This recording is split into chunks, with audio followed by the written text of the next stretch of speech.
ہاں، اور اسی یقین دہانی کے لیے ہم نے ان کو یہاں باندھا ہے۔ یہ ہماری خوش قسمتی ہے کہ کوئی خون خرابہ کیے بغیر ہم ان کو یہاں لے آئے ہیں، اور یہ خود آپ کو بتائیں گے کہ میں کہاں تک سچ کہہ رہا ہوں۔ اگر یہ سچ ہے تو اس بارے میں آپ کیا کہتے ہیں ڈاکٹر دھومن؟ بکتا ہے یہ شخص، یہ جرائم پیشہ لوگوں کا سرغنہ ہے اور پھانسی کی کوٹری سے مفرور مجرم ہے۔ پولیس اس کی تلاش میں پھر رہی ہے، اور اب یہ ہم سے اس بات کا انتقام لے رہا ہے کہ ہم نے اسے پولیس کے حوالے کیوں کر دیا تھا۔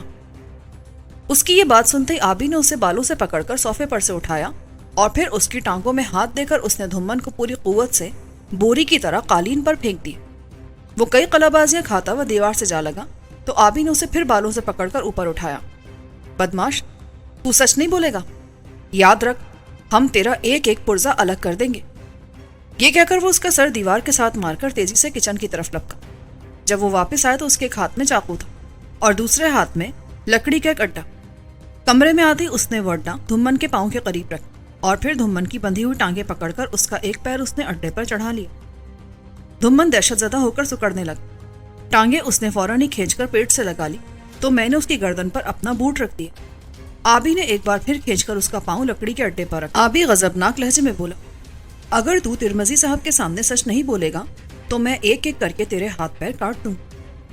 یہ کہہ کر اس نے وار کرنے کے انداز میں چاپر اوپر اٹھایا تو ڈاکٹر دھومن ایک بار پھر لرز کر پیچھے کھسک اور ایک بار پھر وہ اپنی ٹانگیں آبی کے ہاتھ سے چھڑانے میں کامیاب ہوئی۔ عین اس وقت مجھے کمرے کے کونے میں بیت کی پتلی سی چھڑی نظر آ گئی۔ وہ میں نے لپک کر اٹھا لی اور دھومن کو بالوں سے پکڑ کر اس چھڑی سے ادھر ڈالا، یوں کہ اس کی کمر سے لہو رس کر قمیص پر اترنے لگا۔ وہ بری طرح چیخ رہا تھا۔ عالیہ مسلسل ذبح ہوتی بکری کی طرح کرہا رہی، مگر مجھے اس پر کوئی ترس نہیں آ رہا تھا۔ بول بدماش، تو زبان کھولے گا کہ نہیں؟ تجھ سے ہم ایک ایک حرف سچ سننا چاہتے ہیں، اور وہ بھی ترمذی صاحب کی موجودگی میں۔ اس کو اب احساس ہو چکا تھا کہ ہم اس کا کوئی نخرہ برداشت نہیں کریں گے۔ سواد خان کا رنگ بھی زرد پڑ چکا تھا۔ وہ پھٹی پھٹی آنکھوں سے ہمیں یوں دیکھ رہا تھا جیسے تھوڑی ہی دیر بعد ہم اسے بھی انہی مراحل سے گزار دیں۔ بول ڈاکٹر، بول، تو کیا کچھ کرتا رہا ہے؟ بتاتا ہوں، خدا کے لیے مجھے چھوڑ دو، میں سب کچھ بتا دوں، سب کچھ۔ پانی پلائیں بھائی جی اس خبیث کو، اور دیکھیں ادھر کوئی ٹیپ ریکارڈر بھی ہوگا کہ نہیں۔ میں نے تکریم احمد سے کہا۔ آبی نے اس دوران وہ گنڈاسا اور لکڑی کا اڈا وہاں سے ہٹا دیا۔ جی نہیں، ایسی کوئی چیز گھر میں نہیں ہے، البتہ میں آپ کو لا دیتا ہوں۔ جائیں ٹیکسی لے کر ابھی، اور فلیٹ سے ایک ٹیپ ریکارڈر اٹھا لائیں، میں اس کھوتے کے بچے کو پانی پلاتا ہوں۔ یہ کہہ کر میں نے کچن سے ایک گلاس لا کر پانی اس کے منہ سے لگا دی۔ وہ اسے جانوروں کی طرح گٹا گٹ پی کر ہانپنے لگا، یوں جیسے ہوا اس کے پھیپڑوں میں داخل ہی نہ ہو رہی۔ تکریم اسی وقت باہر نکل گئی۔ مجھے یہ دیکھ کر خوشی ہو رہی تھی کہ ڈاکٹر دھومن کے اس علاج کا دوسروں پر خاطر خواہ اثر ہوا تھا۔ وہ سب ہمت ہار گئے تھے، اور یہی میں دیکھنا چاہتا۔ ان کے اندر کی مزاحمت کی تمام دیواریں منہدم ہو جانی چاہیے تھی، اس کے بغیر ہم اپنا مقصد حاصل نہیں کر سکتے تھے۔ میں آپ کو بھی پانی پیش کروں ترمذی صاحب؟ نہیں، میں نے 7 اپ پلاتا ہوں۔ یہ کہہ کر آبی دائیں ہاتھ کے کمرے میں جا گھسا۔ وہاں رکھے فریج میں اس نے کھانے پینے کی چیزیں دیکھ لی تھی۔ وہ غالباً تکریم احمد نے اسی روز وہاں رکھی۔ تھوڑے سے وقت میں اس نے ہمارے لیے بہت سا کام کر لیا تھا، اور ہماری کسی بھی بات پر شبہ کر کے اس نے کسی قسم کی غفلت کا مظاہرہ نہیں کیا تھا۔ ڈاکٹر ترمذی ہمارے اس مربیانہ سلوک سے متاثر ہو رہا تھا۔ سوڈے کی بوتل پی کر اس نے اپنی جیب سے عمدہ قسم کے سگریٹ کا پیکٹ نکالا اور اسے سلگا کر بولا، مجھے نہیں معلوم تھا کہ اس عظیم پیشے میں ایسے ایسے لوگ بھی موجود ہیں۔ میں تو انہیں اپنے شہر کا ہی نہیں، سارے ملک کا معزز ترین ڈاکٹر سمجھتا تھا، اور آپ کہتے ہیں کل شفق میں بھرتی ہونے والے لوگ ان کا شکار ہو گئے ہیں۔ وہ جو حادثے میں مرتے مرتے بچے، وہ بھی گردوں سے محروم کرا لیے گئے۔ مجھے حیرت ہے صاحب۔ ہاں، توے پر روٹی بھی پکتی ہے، مگر اس کا ایک حصہ سیاہی کا منبع بن جاتا ہے۔ یہ سواد خان اس شیطان کا گرگا ہے، اس سے پوچھیں یہ کتنی دولت کما چکا ہے۔ کیوں بے بدماش کی اولاد، تو سیدھی طرح بکے گا یا نہیں؟ یہ سب کچھ سچ ہے۔ ہم ہی نے ان دونوں آدمیوں کو بے ہوشی کی حالت میں منی بس سے نکال کر اسٹار گیٹ کے عقب میں بنی کوٹھی پر پہنچایا تھا۔ وہاں ایک بڑا تہخانہ ہے جس میں ڈاکٹر صاحب نے آپریشن کا تمام سامان لگوا رکھا۔ ان دونوں کے گردے ڈاکٹر عالیہ نے نکالے تھے، یہ بھی اس آپریشن میں ماہر بن چکی۔ جب یہ اپنا کام کر چکے تو ہم ہی نے ان دونوں کو اسپتال پہنچایا۔ سن رہے ہیں آپ ترمذی صاحب، یہ ان کا آدمی ہے جنہیں آپ بہت معزز سمجھتے۔ اف توبہ، یہ تو سیدھا سیدھا پولیس کیس ہے صاحب۔ آپ جو بھی کر گزرے تھوڑا ہے، کوئی بھی شخص انہیں معاف نہیں کر سکتا۔ ترمذی صاحب نے اپنے بندھے ہوئے پاؤں کو دیکھتے ہوئے کہا، وہ اب بڑے تواتر سے سگریٹ پی رہے تھے اور سمجھ چکے تھے کہ اگر انہوں نے وہاں سے بھاگنے کی کوشش کی تو وہ بچ کر نہیں جا سکے۔ تیرا نام کیا ہے بچے؟ تم کیڈیلک کے پیچھے کیسے لگ گئے؟ اس نے میری بات کا کوئی جواب نہیں دیا تو میں نے بیت کی چھڑی تڑاک سے اس کے کان پہ دے ماری۔ وہ بلبلا اٹھا۔ تو بولتا کیوں نہیں ہے؟ تو سمجھتا ہم تجھے چھوڑ دیں گے؟ بتا کیا نام ہے تیرا؟ میرا نام علی مکسی ہے، مگر یاد رکھ تیری ایک ایک بات کا ہم تجھ سے خوفناک بدلہ لیں گے۔ میں نے تب کر ایک اور ضرب اس کے اسی کان پر لگا۔ اس نے یوں سر ڈال دیا جیسے اس کے حواس گم ہو گئے، مگر چند لمحوں بعد وہ میری توقع کے بالکل برعکس بندھی ہوئی حالت میں اپنے پاؤں پر اچھل کر کھڑا ہوا اور مجھ پر چیتے جیسی پھرتی سے یوں آن پڑا کہ اس کی بندھی ہوئی باہوں کا حلقہ میری گردن میں تھا، اور اب وہ اپنی دونوں کوہنیاں میری ہنسلی میں دائیں بائیں دھسا رہا تھا۔ میں سمجھا وہ میری ہنسلی توڑ دے گا۔ میں نے دونوں ہاتھ اس کی گردن پر جما کر اپنی انگلیاں اس کے نرخرے پر جما دی۔ اس کا دم گھٹنے لگا تو میری گردن پر اس کا بوجھ چھٹ گیا۔ اس نے آگے جھک کر میرا کان اپنے دانتوں میں لینا چاہا تو میں نے اس کی گردن چھوڑ دی اور اسے کمر پر سے پکڑ کر ذرا اوپر اٹھا کر پوری قوت سے اچھال کر ڈاکٹر دھمن کے اوپر گرا دیا، مگر وہ پلٹ کر دیوار سے لگا اور ایک بار پھر اٹھ گیا۔ میں یہ دیکھ کر حیران رہ گیا کہ اس نے اپنی باہوں پر بندھی رسی اپنی بے پناہ قوت سے توڑ ڈالی اور پاؤں کی۔ اس کی آنکھوں میں خوخار چیتے جیسی بہیمیت کچھ اور زیادہ چمکی۔ آبی صوفے کے کنارے پر ایک طرف ہو کر کھڑا تھا۔ اس نے مداخلت سے گریز کیا، البتہ اس کا پستول سیدھے ہاتھ میں آ چکا۔ مکسی نے رسیاں توڑاتے ہی پاؤں بدلے اور کمرے کے کونے کی طرف اتنی برق رفتاری سے گیا کہ میں اس کا ارادہ ہی نہ سمجھ سکا۔ وہ اب ہوا میں گولی کی طرح اڑتا ہوا میری طرف آ رہا تھا۔ ایک جست سے وہ میرے سینے پر دونوں پاؤں مار ہی دیتا، مگر عین آخری لمحے میں ایک طرف ہٹ گیا اور وہ سیدھا فوم کے بیڈ پر گرا۔ وہ ایسا تماشا دکھا رہا تھا کہ آبی بھی اش اش کر اٹھ، اور پھر مجھے اپنی حماقت کا احساس ہوا۔ ہم ان میں سے کسی کی بھی تلاشی نہیں لے سکے۔ میری آنکھوں کے سامنے اب ایک پتلے سے پھل کا تیز دھار خنجر لہرا رہا، ایسا خنجر جس کا ہلکا دستہ اور پھل اس کے مقابلے میں کہیں زیادہ وسط، اور اسے مکسی نے نوک کی طرف سے پکڑ اتنی تیزی سے پھینک دیا تھا کہ اگر میری نظر اس کے ہاتھ پر نہ ہوتی تو وہ خنجر سیدھا میرے دل میں دھس چکا ہو، مگر اس کے ہاتھ کی حرکت کے ساتھ ہی میں نشانے سے ہٹ گیا۔ خنجر سیدھا سامنے کی چوبی الماری کے تختے میں لگا۔ وہ اتنی قوت سے پھینکا گیا تھا کہ الماری کے انچ بھر موٹے دلے میں دستے تک دھنس گیا۔ مکسی اپنی اس ناکامی پر بری طرح تلملایا اور ایک بار پھر وہ پورے قد سے اچھل کر میرے سینے پر ہوائی ضرب لگانے کے لیے میری طرف، مگر میں نے نیچے جھک کر اسے دیوار سے لگنے دیا۔ وہ سر کے بل فرش پر گرا تو میں نے اس کی دونوں ٹانگیں پکڑ کر مقفل کر، یوں کہ جوں جوں میرا دباؤ بڑھا اس کی چیخیں زیادہ دلدوز ہوتی چلی۔ مجھے کچھ اتنا طیش آ چکا تھا کہ اسے کوئی موقع دیے بغیر میں نے اس کے زانوں پر دباؤ ایک دم اتنا بڑھا دیا کہ کڑ کڑ جیسی آوازوں کے ساتھ اس کے گھٹنے کا جوڑ ٹوٹ گیا۔ اس کی مہیب چیخ کمرے میں گونجی اور پھر وہ درد کی شدت سے نڈھال ہو کر اوندھے منہ فرش پر سر پٹا۔ اس وقت میں نے دل سے چاہا کہ خدا کرے اسے کوئی زیادہ نقصان نہ پہنچ گیا۔ وہ بڑا جیدار جوان تھا اور ابھی وہ ان کے گروہ میں نیا نیا ہی شامل ہوا تھا۔ اسے یوں بے بس ہوتا دیکھ کر آبی بولا، یار تیرا ہاتھ کچھ زیادہ ہی سخت پڑ گیا ہے، یہ بڑا کاری جوان ہے، اسے ضائع نہ کر۔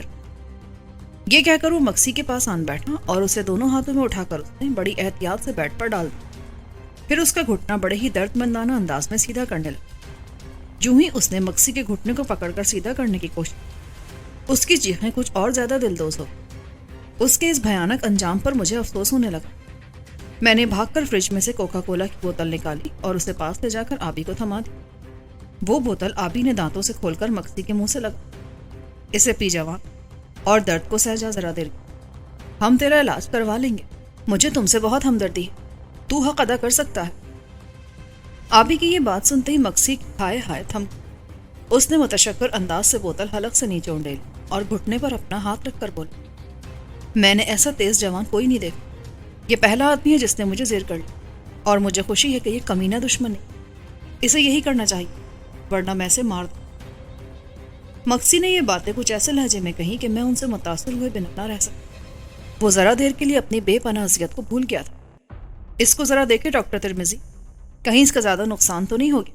میں نے ترمذی کو اس کے پاؤں پر سے اکھاڑ کر باہوں میں اٹھاتے ہوئے اور پھر اسے لے جا کر مکسی کے پاس بیڈ پر بٹھا دیا۔ ترمذی نے اس کے گھٹنے کو اپنی انگلیوں سے ٹٹول کر دیکھا اور قدرے توقف کے بعد، ایک یہ دائیں طرف کا جوڑ متاثر ہوا ہے، بہرحال یہ درست ہو جائے گا، پلستر میں ٹانگ 15 دن رکھنی پڑے گی۔ آپ ہماری عدالت سے فارغ ہوں تو اس کو اپنے ساتھ لے جائیں اور اس کا علاج کریں، ہم کسی کو بلا وجہ کوئی زخم نہیں لگانا چاہتے۔ عدالت؟ آپ ٹھیک کہتے، کبھی کبھی مظلوموں کی بھی عدالت لگی جاتی ہے، مگر میں قسم کھا کے کہتا ہوں کہ آپ قانون کے سامنے نہ بھی جائیں تو بھی میں ان خبیثوں کو سزا دلوائے بغیر نہیں رہوں گا۔ میری دوستی اس ڈاکٹر سے بہت پرانی، مگر مجھے نہیں معلوم تھا کہ یہ اس پیشے کے لیے آستین کا سانپ بن چکا ہے۔ اس نے بے شمار دولت جمع کر رکھی ہے ڈاکٹر صاحب، بے شمار، یہاں تک کہ اس کے ہاتھ نیو یارک تک پھیلے ہوئے، وہاں کے بینک میں بھی ان کی موٹی رقم جمع ہوگی۔ یہ خود بولے گا، نہیں بولے گا تو میں اس کا قیمہ کر دوں، اور یہ گشتی بھی یہاں سے زندہ نہیں جا سکے گی۔ میں نے عالیہ کی طرف غضبناک نگاہوں سے دیکھتے ہوئے، اس کی آنکھوں سے اب آنسو نہیں بہہ رہے تھے، سواد خان کی آنکھیں بھی اب بجھنے کو تھی، وہ ہم سے نظریں نہیں ملا رہا تھا۔ آبی نے ڈاکٹر ترمزی کو سہارا دے کر اٹھایا اور پھر لے جا کر سواد خان کے پاس صوفے پر بٹھا دیا۔ ہم بہت معذرت خواہ ہیں ڈاکٹر صاحب، یہ ہماری مجبوری ہے، ہم آپ کو ہزار معذرت کے ساتھ گھر چھوڑ کے آئیں گے۔ یہ کیڈیلک آپ کی ہے؟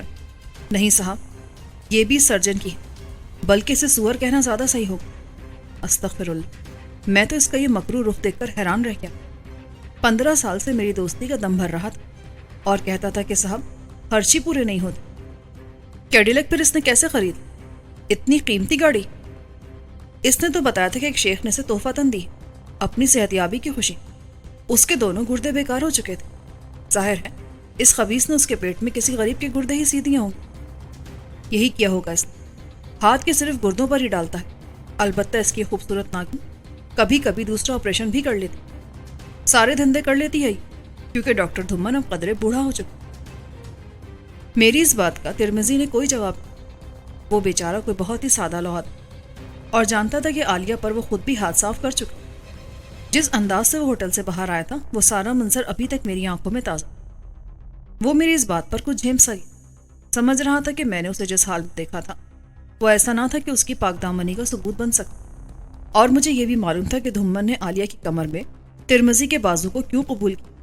وہ ڈائریکٹر ہیلتھ ہونے کی حیثیت سے بڑا صاحب اختیارات، اور اس کی آڑ میں وہ دونوں اپنا مکروہ دھندا بڑی دلیری سے جاری رکھے ہوئے تھے کہ عالیہ کا سیاں کوتوال تھا۔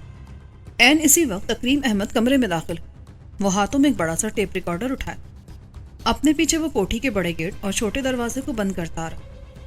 آبی نے اس کے ہاتھ سے ٹیپ ریکارڈر جھپٹ کر اس کو اچھی طرح ٹھونک بجا کر دی۔ جب اس کو یقین ہو گیا کہ اس میں کوئی نقص نہیں ہے اور وہ ٹھیک کام کرے گا تو وہ کرسی کھینچ کر دھمن کے پاس جا بیٹھا۔ ڈاکٹر دھمن، تمہیں ترمزی صاحب کے سامنے یہاں وہ سب کچھ بکنا پڑے گا جو تم اب تک کر چکے ہو، ورنہ یاد رکھو تمہارے سامنے اس عالیہ کو میں ایسا ذلیل کروں گا کہ تم کبھی نہیں بھول سکتے۔ تم پر ہمیں جو اختیار حاصل ہو گیا ہے یہ خدا کی طرف سے، بھول جاؤ کہ تمہاری رسی اور دراز ہو سکتی۔ یہ تمہاری فلم کا دی اینڈ، سمجھ رہے ہیں؟ اب بولو کیا کہنا ہے تم؟ اس کی یہ بات سنتے ہی عالیہ چیختی ہوئی اٹھی، مگر پھر لڑکھڑا کر صوفے پر گر گئی۔ ہمیں کچھ نہیں کہنا ڈاکٹر، ان کی بکواس مت سنو، یہ ہمیں خواہ مخواہ ذلیل کر رہے ہیں۔ اگر اس کے پاؤں بندھے ہوئے نہ ہوتے تو وہ سیدھی دھمن کے پاس جا بیٹھتا۔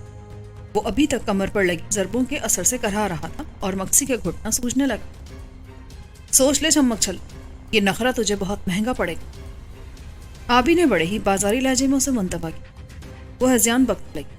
آبی نے اٹھ کر اسے بالوں سے پکڑا اور صوفے سے گھسیٹ کر کھڑا کر دیا۔ اس کے ارادے بھانپ کر دھمن چلا، خدا کے لیے ہمیں ذلیل مت کر، میں تمہیں وہ سب کچھ بتا دوں گا جو مجھے معلوم ہے۔ آبی نے عالیہ کو پھر صوفے پر دھکیلا۔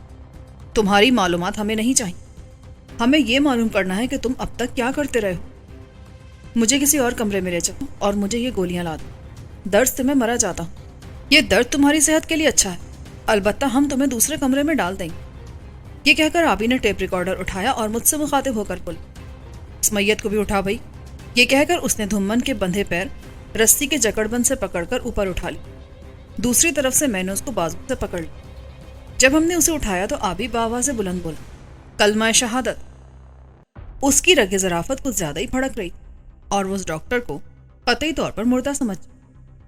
جب ہم اسے دوسرے کمرے میں قالین پر ڈال چکے تو وہ بولا، اگر تم ہمیں چھوڑ دو تو میں تمہیں منہ مانگی رقم دینے کو تیار ہوں، مثلاً کتنی؟ کچھ اپنی قیمت بھی تو لگاؤ۔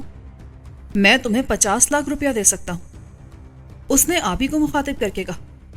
آبی کا ذہن ایک بار تو بری طرح سنسنا گیا۔ 50 لاکھ یعنی آدھا کروڑ، یہی کہہ رہے ہو نا تم؟ ہاں، اتنی بڑی رقم تمہیں کہیں سے نہیں مل سکے گی، اور میں وعدہ کرتا ہوں کہ تمہارے خلاف پولیس میں کوئی رپورٹ درج نہیں کراؤں گا۔ یعنی تمہارے دل میں یہ حسرت ابھی باقی ہے کہ پولیس آئے گی اور تمہیں چھڑا کر لے جائے گی ڈاکٹر دھمن؟ میں نے دانت پیس کر کہا۔ وہ ہمیں ایک اور ہی چکر میں ڈال رہا تھا۔ ٹھہر جا یار۔ ہاں ڈاکٹر، تم نے 50 لاکھ ہی کہا تھا نا؟ آبی نے بے صبرا ہو کر پوچھا۔ ہاں 50 لاکھ۔ میں تمہیں اس سے زیادہ بڑی رقم دے سکتا ہوں، مگر شرط یہ ہے کہ ہمیں آج ہی رہا کر دو۔ تمہاری چیک بک کہاں ہے؟ گاڑی میں پڑی، میرے بریف کیس، وہ ڈکی میں ہوگا۔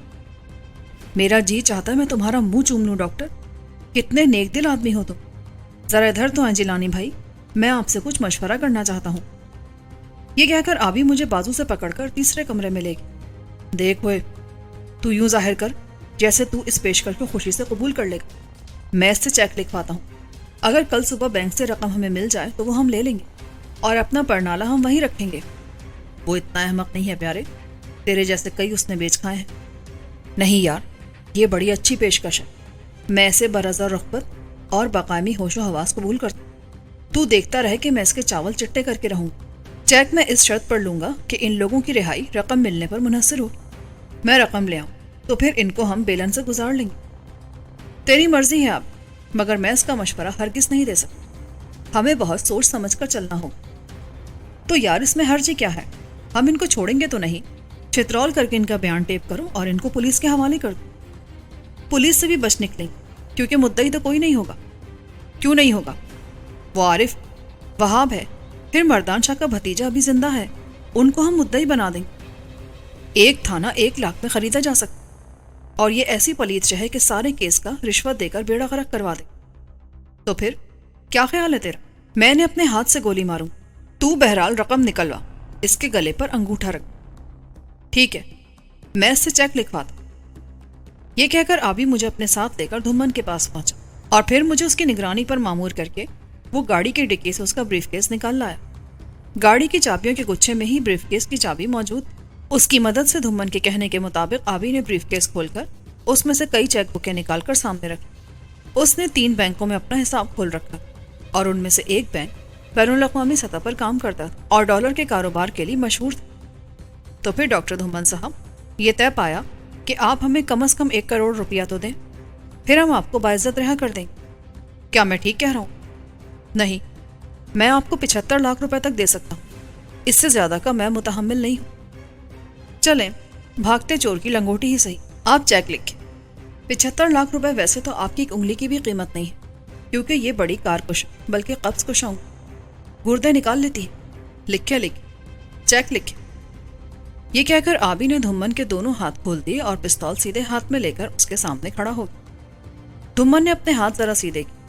جب ان میں خون کی گردش صحیح ہوئی تو اس نے بین الاقوامی بینک کی چیک نکالی اور پھر بریف کیس میں سے کئی قسم کے بال پوائنٹس میں سے ایک لے کر چیک لکھنا شروع کر دیا، مگر روشنی کی کمی کا گلا کرتے ہوئے بولا، یہ بتیاں ذرا جلا دو، مجھے دھندلا نظر آ رہا ہے۔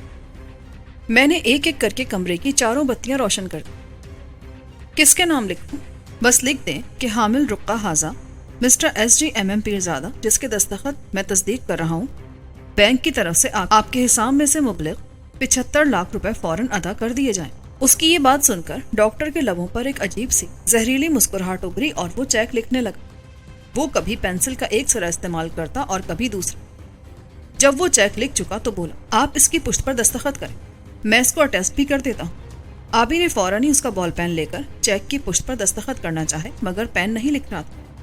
ڈاکٹر بولا، دوسری طرف سے لکھ، یہ حصہ شاید خشک ہو چکا ہے۔ آبی نے دوسرے سرے کو کاغذ پر رکھ کر اپنے لمبے چوڑے دستخط کر دیے، یوں کہ ہر لفظ الگ پڑھا جا سکتا تھا۔ ڈاکٹر دھمن نے اس کی تصدیق کے ثبوت میں اپنے دستخط بھی کر دی۔ آبی نے چیک کو 2 بار پڑھا، ہر لفظ صحیح تھا اور اس کا چہرہ تمتما اٹھا۔ اب ہمارے اور آپ کے درمیان یہ شریفانہ معاہدہ ہے کہ ہمیں رقم مل جائے تو ہم آپ کو فوراً رہا کر دیں گے۔ ہاں، اگر آپ نے اس معاہدے کی خلاف ورزی کی تو اس سے بڑا ظلم اور کوئی نہیں ہوگا، خدا کے سامنے آپ دونوں جواب دہ ہوں گے۔ کیوں نہیں مولانا صاحب، اللہ تعالیٰ سے ہمارے تعلقات بھی ویسے ہی ہیں جیسے کہ آپ، وہ نہ آپ سے رو رعایت کرتا ہے نہ ہم سے۔ آپ وہاں سے سیدھے بینک کے مینیجنگ ڈائریکٹر ابو قاسم اجمی کے پاس چلے جائیں، وہ آپ کو فوراً ہی رقم دلوا دے گا۔ بینک کو نوٹس کی ضرورت ہوگی؟ آبی نے پوچھا۔ ہاں، اس کے لیے آپ آج شام 6 بجے اسے فون کر دیں، میری طرف سے اسے کہہ دیں کہ وہ رقم کا بندوبست کر کے رکھے۔ اپنا نام اسے قربان علی بتائیں، وہ میرا مینیجر ہے اور ابو بکر اسے جانتا ہے۔ اگر اس نے آواز کے فرق کو محسوس کیا تو نہیں، میرا خیال ہے ایسا نہیں ہوگا. آپ اس سے اردو میں بات کریں گے، وہ سمجھ لے گا. اگرچہ وہ عربی بولتا ہے مگر اردو سمجھ لیتا ہے. ڈاکٹر دھومن نے بریف کیس بند کرتے ہوئے کہا. اس میں خاصی بڑی رقم موجود جس پر ہم اپنا ہاتھ بڑی آسانی سے صاف کر سکتے تھے. ٹھیک ہے ڈاکٹر دھومن، اب تم سے صبح 10 بجے بات ہو. تم ابھی ادھر ہی آرام. یہ کہہ کر آبی نے نہایت ہی شفاق انداز سے اس کے دونوں بازو پکڑ کر ایک بار پھر کس کر کمر سے باندھ اور اسے بازو میں بھر کر اس نے پلنگ پر ڈال دیا. میں یہ پنکھا چلا دیتا ہوں، اب تم تھوڑی دیر آرام. بہت تھک گئے ہو. میری کمر میں سخت درد. ڈاکٹر نے پہلو کے بل لیٹتے ہوئے تکیے میں سر دے کر. یہ تو ہوگا ہی. ان لوگوں کے درد کا اندازہ کرو ڈاکٹر جن کے گردے تم چبا گئے ہو.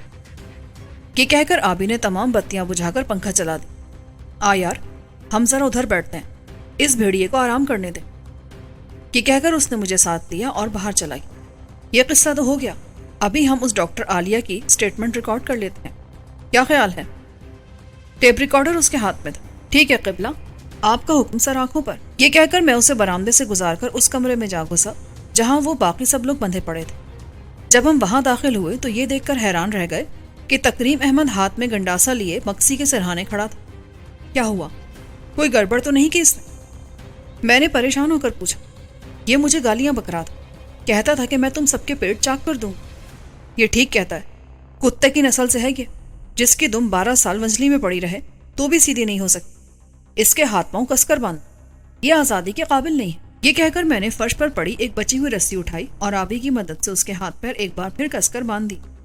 ہمیں اپنے سامنے دیکھ کر وہ خاموش ہو گئی. جب ہم اس کے ہاتھ پیر باندھ رہے تھے تو اس نے اس وقت آنکھیں بند کر لی. آبی نے ڈاکٹر ترمزی کو کسی گہری سوچ میں گم دیکھ کر مجھے آنکھ ماری اور بولا. اپنے ترمزی صاحب کو بھی ابھی اتنی کھلی چھٹی راست نہیں آ رہی. میں معذرت خواہ ہوں جناب، آپ کو زحمت ہوگی، مگر یہ بہت ضروری ہے. بندے کے دین ایمان کا کوئی پتہ نہیں کب ڈول جائے. یہ کہہ کر اس نے صوفے پر دھری رسی اٹھا کر تیزی سے ڈاکٹر ترمزی کے دونوں ہاتھ کمر کے پیچھے کس کر باندھ. وہ بیچارہ چیختا ہی رہ گیا کہ اس سے کیا خطا سرزد ہوئی. وہ تو اس کارروائی پر خوش ہے اور ہمارا طرفدار بھی ہے، مگر آبی نے اس کی ایک وہ ان میں سے کسی کو بھی کوئی موقع نہیں دینا چاہتا تھا.